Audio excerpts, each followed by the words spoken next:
All right, so question number 2 is, What do we admire about each other? yes, let's see. Let me start.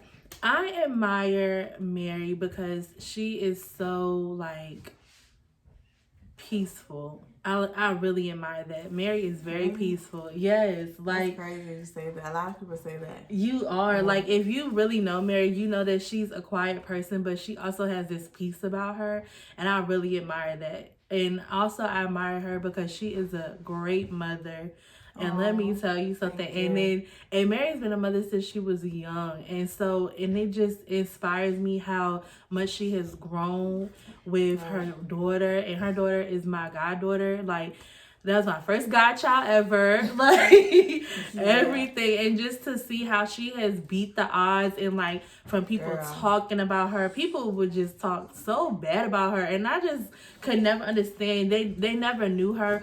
But I feel like But sometimes it's crazy because I never allowed that to break me. at all. Like Mary told me stories like recently about how things that people had did to her that I never even knew about, that she didn't even tell me about until like we've been grown. Because And it's like I still do this, but I kind of like deal with things on my own. Like I don't even tell and what's just going on with me. I just kind of deal with it. And just the fact that she had went through some of that stuff that I didn't know about in regards to like people talking about her and like really trying to tear her down, and she and never let it bother her, never let it like shake her where you could tell that there was like a problem about it. I'm sure some of that stuff, like when somebody talk about you and you find out about it, that hurts. Of That, course you know it what makes I'm you feel saying? away. But she never let that thing define her or like But it's change who she crazy, was though, as a because person. it was like I never did anything to these people. Yes. But they still had some type of envious towards me.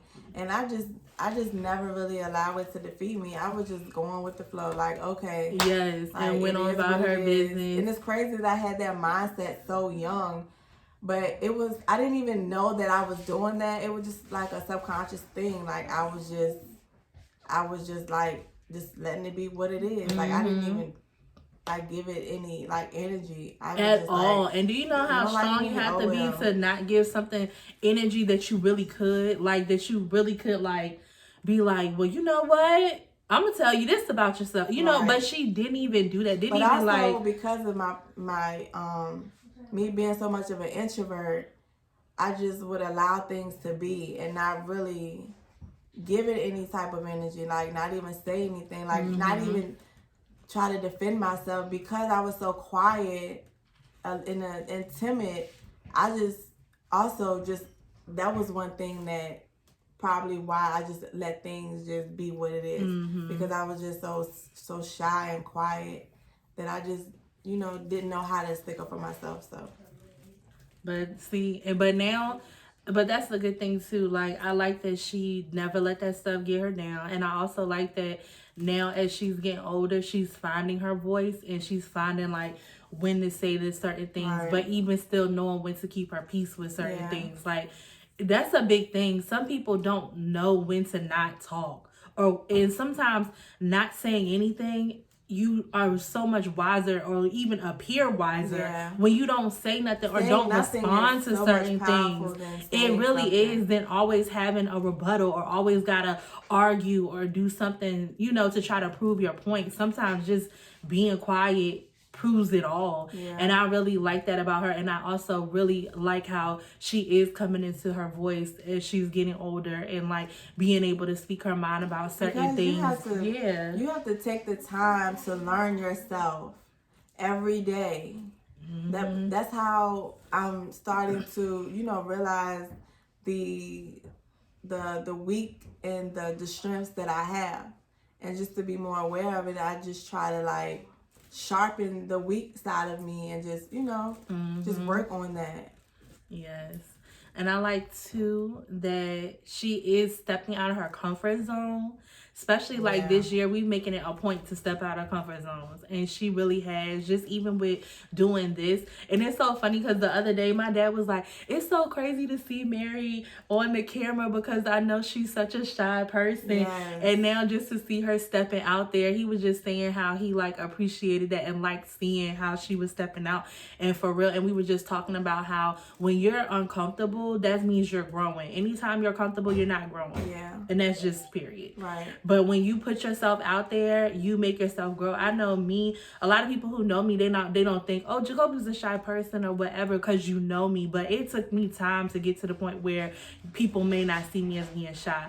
And I had to like take effort to be like, okay, today you're going to go outside of yourself. You're going to speak to somebody who you don't know. You're going to do this and give myself exercises to get to the point that I'm at now. Because at first I was not comfortable with it. I would just be quiet. I'm an observer, so I'm gonna watch you. But you're more outgoing than me, though. I'm to the point where I don't say a word. You hear me? Me, I have to watch you first and then really digest, and then if I start getting comfortable around you, then it's like okay, and then like I will be quiet the whole entire time, and it don't faze me. Yes, I don't need to say nothing. Like I'm cool with just sitting here and being quiet. Yes, but.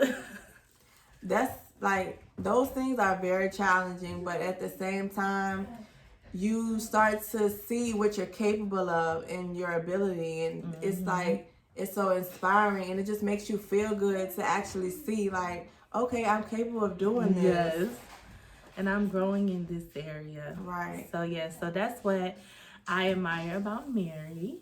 And what I admire about Kobe is that she's so smart, like first and foremost, like the smartest person that I know.